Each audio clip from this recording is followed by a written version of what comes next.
The most rewarding part about being a financial advisor is building client relationships that truly last a lifetime.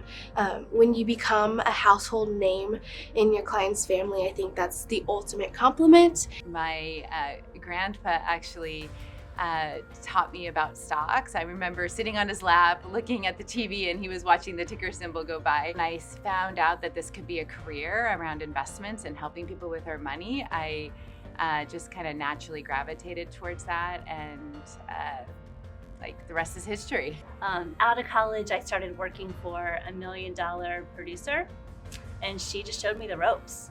And I just realized, like, this is a really interesting industry, and she was changing lives. And so I really felt like that was what my calling was. So when I first came to LPL, there, it was a lot more men than women, but I do feel like that shifted. When I go to industry conferences, I was just at Forbes, it's a sea of suits still. And I was so proud to be with LPL because half of the LPL advisors there were women, like rock star women. I think we are moving in the right direction, and I think that needs to be celebrated. I really believe that one of the key ways that we're going to keep making progress within this industry is to support one another as women. Being a financial advisor is an excellent career choice for women because we have that flexibility to have the freedom of our time and the freedom of our income, while also being able to have that freedom of raising a family. A lot of women feel like they have to pick between motherhood or being a businesswoman, and in this career as a financial advisor, you can do both. It really leans into a lot of the God-given talents that we're inclined toward. Empathy, intuition, connecting, those are all elements of financial planning that have been underplayed for decades, but they are huge. And I think they make us really good at what we do. I love the idea that there's no glass ceiling here. When I worked at the bank at 23, I hit the glass ceiling. And they said, okay, you can't be a financial advisor because we already have one.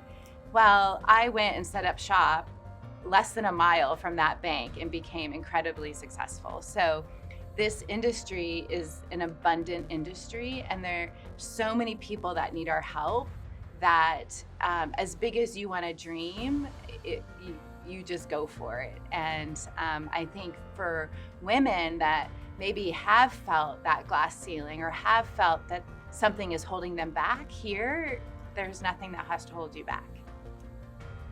It was seeing another woman with a really successful, fulfilling career, balancing passion for career and family, that made me think that would be a good fit for me.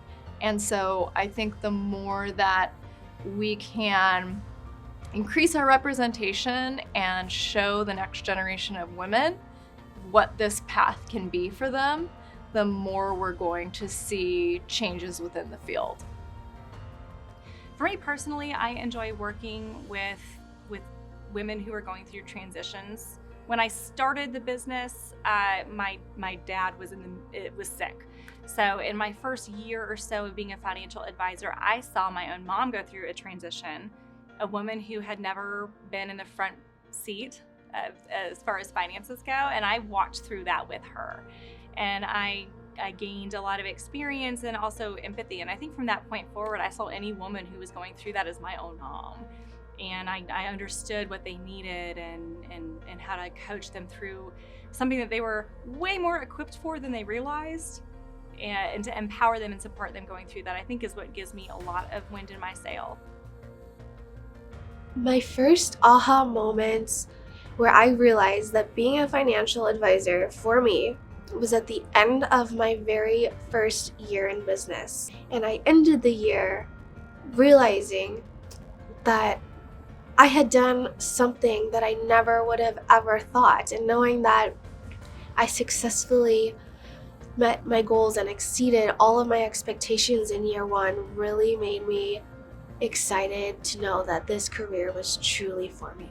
I started in a bank in their investment department, and we did a lot of volume in the bank, and it wasn't necessarily relationship rich. And I knew when I left the bank at 23 and started my own company that that's what I wanted. Like, I wanted real impact with clients, and I wanted to create a relationship. The most rewarding part about being a financial advisor is the front row seat that you have to people's lives. So probably the most rewarding part about being a financial advisor is realizing, working with clients and helping them realizing their goals. I love inspiring people to take action. And because once you take action, it's getting that momentum building in your life. I want them to go after their passion and be inspired and live life on purpose. And so when I hope people look back to my life, is that inspires them to go after what they want.